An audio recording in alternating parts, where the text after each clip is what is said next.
नमस्कार.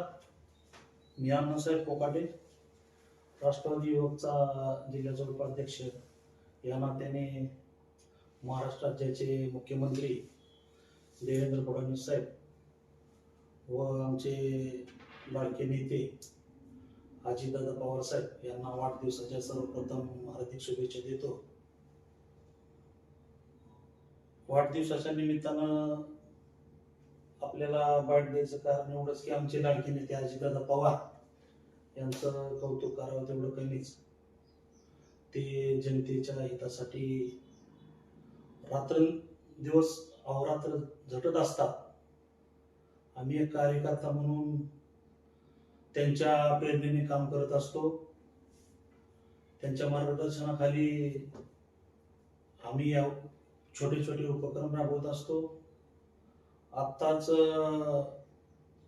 बर्निमामांच्या एका ग्रुपवरती मेसेज पण आलेला आहे की मोठ्या संख्येने रक्तदान शिबिर आयोजित करण्यात येत आहे भगवानराव भरणे प्रतिष्ठानच्या वतीनं. तर आम्ही ते सर्वजण सहभागी होऊन मोठ्या प्रमाणात रक्तदान शिबिर घेऊन ते गरजू लोकांपर्यंत त्याचा कसा लाभ होईल याचा पण आम्ही विचार करून ते रक्तदान शिबिर यशस्वी करणार आहोत. आम्ही आमच्या गावामध्ये पाठीमागे अजितदादांच्या वाढदिवसानिमित्त आरोग्य शिबिर घेतले व लोकांना त्याचा फायदाही मिळवून दिला. त्या आरोग्य शिबिरामध्ये डोळ्याचे ऑपरेशन असतील, कोणाचे सांध्याचे, कोणाचे गुडघ्याचे काय ऑपरेशन असतील ते आदरणीय भरणेमामा यांच्या मार्गदर्शनाखाली ते सक्सेस करून दाखवले व लोकांचे 105 लोकांचे इथं शिबिरामध्ये वेगवेगळ्या आजारावरती निदान करून त्यांना त्याच्या उपचारासाठी पुढे पाठवलं. आत्ता पण अजितदादाच्या वाढदिवसानिमित्त येणाऱ्या 4-8 दिवसामध्ये अजितदादांच्या वाढदिवसानिमित्त मोठं आरोग्य शिबिर आम्ही लावण्याचं एक प्रयोजन करतोय. काय तुम्हाला विचारायचं विचारा.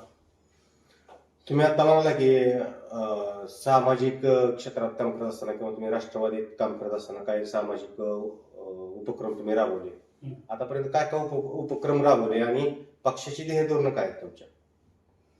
आम्ही आमच्या मार्गदर्शनात अजितदादा व भरणेमामाच्या मार्गदर्शनाखाली लोकांना आम्ही बाबा कोणा आजारी असेल, कोणाचं ऑपरेशन असेल, त्यासाठी आम्ही आमच्या आमदार साहेबांकडनं जेवढं लोकांना त्याची फायदा होईल यासाठी आम्ही पण त्यांना बाबा उपचार करून देणं किंवा इथं आरोग्य शिबिर घेणं किंवा आम्ही आमच्या गावातल्या 105 महिलांना आम्ही आमच्या पक्षाच्या वतीनं म्हणा किंवा आमच्या वतीनं म्हणा आम्ही देवदर्शनाला सहल असेल वाढदिवसानिमित्त किंवा आमच्या पक्षाच्या वतीनं आमच्या संत तुकाराम महाराजाची पालखी येते. 3-4 वर्षापासून आम्ही हा उपक्रम राबवतोय की आमचे तालुका अध्यक्ष हनुमंतआबा असतील, युवराज जागदळे असतील यांच्या वतीनं आम्ही 700-800 लोकांचं तुमच्या महसूलचे असतील, पोलीस खात्याचे असतील किंवा तुमच्या आरोग्याचे असतील ह्यांना आम्ही जेवणाचा काय होतं तुकाराम महाराज पालखीमध्ये आमच्या गावात तर परंपरा आहे की प्रत्येक जण वारकऱ्याला जेवायला नेतो. 4 वारकरी असतील किंवा दिंडी असेल, पण ही लोक अशी असतात की देहूपासून पंढरपूरपर्यंत त्यांची सेवा करत असतात किंवा त्यांना प्रोटेक्शन म्हणून किंवा त्यांची काळजी घेत असतात. त्या लोकांच्याकडे आम्ही असा उपक्रम राबवला की ह्यांच्या जेवणाची आपण वारकऱ्यांना तर आम्ही देतोच, पण ह्यांचं पण महसूल, आरोग्य व तुमचे गृह खात्याचे, पोलीस खाते असेल ह्यांना आम्ही जेवणाचे आमच्या पक्षामार्फत आम्ही आमच्या स्वखर्चातनं अजितदादाच्या आम्ही नावाने किंवा पक्षाच्या नावाने आम्ही आमचा बोर्ड लावून आम्ही पाठीमागे जेवणाची सुविधा केली. असं 700-800 लोकांचं आम्ही जेवणाची व्यवस्था करतो, आरोग्य शिबिर राबवतो आणि आम्ही छोट्यातून सुरुवात केली. पुढे जाऊन आम्ही मोठे मोठे उपक्रम घेऊ. आमची लाडकी बहीण योजना असेल त्यात सगळ्यात प्रभावशाली लाडक्या बहिणीचं ज्यावेळेस अजितदादांची इंदापूरमध्ये रॅली होती त्यावेळेस मी इथनं 200-300 लोकांच्या रॅली घेऊन किंवा तुमच्या अजितदादांच्या त्या लाडक्या बहिणीच्या योजनेमध्ये आम्ही ते वेगळ्या प्रकारची गाडी वगैरे बनवून तिथं अजितदादांसमोर आम्ही त्या रॅलीमध्ये सहभागी होऊन त्यांना ह्या गोष्टीला आमचा पाठिंबा भक्कम आहे असं अजितदादांना दाखवून दिलं. पुढचा प्रश्न असा आहे की अजितदादांचा आज वाढदिवस आहे, जे की राज्याचे ते लोकप्रिय उपमुख्यमंत्री असं तुम्ही आज म्हणाला, तर त्यांच्या वाढदिवसाच्या निमित्तानं तुमचा काय त्यांच्या वाढदिवसानिमित्त काय सामाजिक उपक्रम घेण्याचा काय मानस आहे का? हो, घेणार आहे आम्ही इथं गावात काय लहान मुलांना किंवा काय आमच्या शाळेतल्या मुलांना वाटप म्हणा किंवा आरोग्य शिबिर, आम्ही तर आमच्या स्वखर्चातून आरोग्य शिबिर लावणार आहे. 4-8 दिवसात आमच्या डॉक्टरांशी बोलून आरोग्य शिबिर पण नेहमीप्रमाणे चालू केले आहे. आणि इथून पुढं काय आम्हाला ज्या योजना पण आमच्या डोक्यात येतील त्या योजना आम्ही वाढदिवसानिमित्त म्हणूनच त्या सक्सेस करून दाखवणार किंवा त्या लोकांना पोहोचवणार, किंवा गटातले असतील, आमच्या गावातले असतील, किंवा गरजू मुलांपर्यंत जे जे काम करतील ते करू.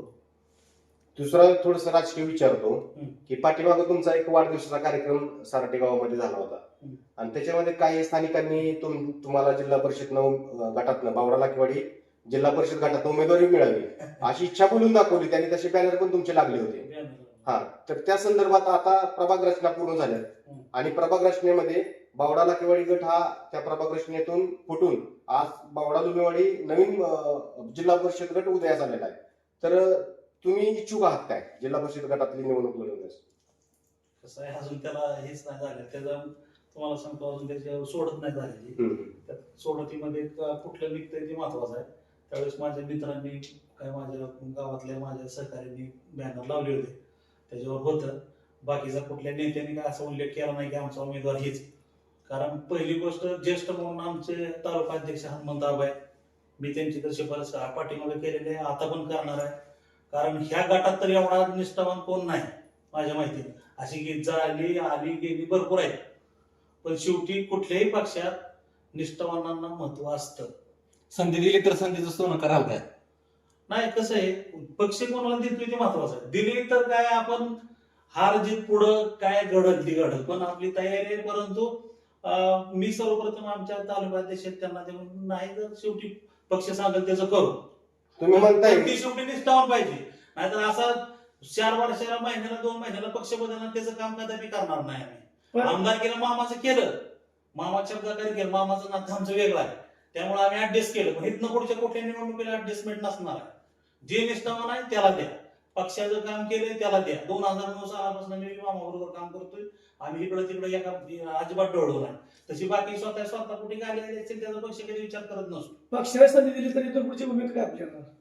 पक्षाने संधी जर दिली तुम्हाला हा, तर आपण कशी निवडणूक? पक्षाने संधी दिली नाही, पक्ष हेच सर्वस्व आहे हो. कारण विषय काय माहिती आहे, पक्षात शेवटी मला दिलं काय, आबाला दिलं काय, किंवा निष्ठावानला कोणाला दिलं तरी काय, ती पक्षाचाच झाला ना. शेवटी पक्षावर आहे. हा, नाही, असं लक्षात येते की राष्ट्रवादी काँग्रेस पक्षात अंतर्गत थोडी धुसफूस आहे आणि उमेदवारीवरनं ते धुसफूस येऊ शकते किंवा ते पक्षातलं अंतर्गत काय ते चव्हाट्यावर येऊ शकतं. तसं जर घटना भविष्यात काय घडल्या तर पक्षानं जरी उमेदवार दिला, तुम्ही आज जसं म्हणाला की जर जो निष्ठावान आहे त्यालाच उमेदवारी दिली तर आम्ही त्याचं काम करू, पण पक्षानं काय वेगळी भूमिका घेतली आणि उमेदवार तो समजा पुढे आला तर त्याचं काम तुम्ही करणार का? नाही, मी तर स्वतः अजितदादांना 2-3 वेळा बोललो ह्या गोष्टीवर की दादा आमच्यावर असे यावेळेस अन्याय 2-3 वेळा, ह्या गोष्टी काही तर कॅमेरा समोर बोलता येत नाही. मी दादांना बोललो, ते म्हणले त्यावेळेस आमदार असतील किंवा तालुका असेल त्यावेळेस आपण बसू, सगळ्याच्या विचारानं करू.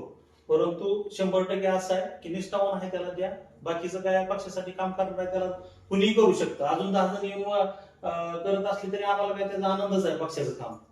परंतु तो निष्ठावान महत्वाचा आहे हो.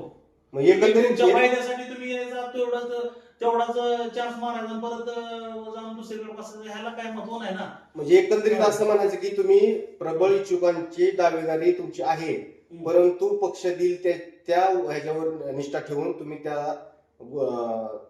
त्या गोष्टी पार पाडा निवडणुकीला, असं तुम्हाला म्हणायचं. पक्ष आता पहिली गोष्ट कशी माहिती, पक्ष उमेदवार कोण जरी असला तर त्याच्या सगळ्या बाजूचा बसतो की तो निवडणुकीला नुसता एखादा काम करतोय म्हणून कार्यकर्ता त्याला बी दिलं जात नाही, किंवा एखादा लय मोठा हे आहे म्हणून त्याला दिलं जात नाही. त्याला ज्याला समतोल राखता येतो त्याला दिलं जातं, पण त्याला महत्वाचं माझ्या डोक्यात एवढंच आहे की निष्ठावान कोण आहे त्याला द्या.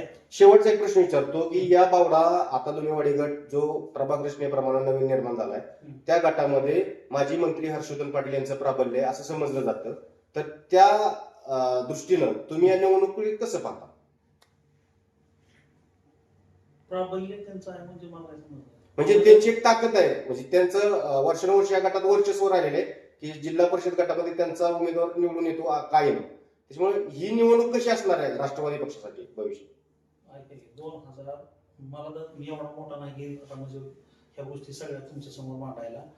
2009 पासून जर मी आमदारकीला इलेक्शनला मतदान करत आलो जिल्हा परिषदला पंचायत समितीला, 2009 सालचं हर्षवर्धन पाटील साहेबांचं मताधिक्य किती होतं बघा गटात, 2013-14चं बघा आणि कालच्या 2025चं पण बघा.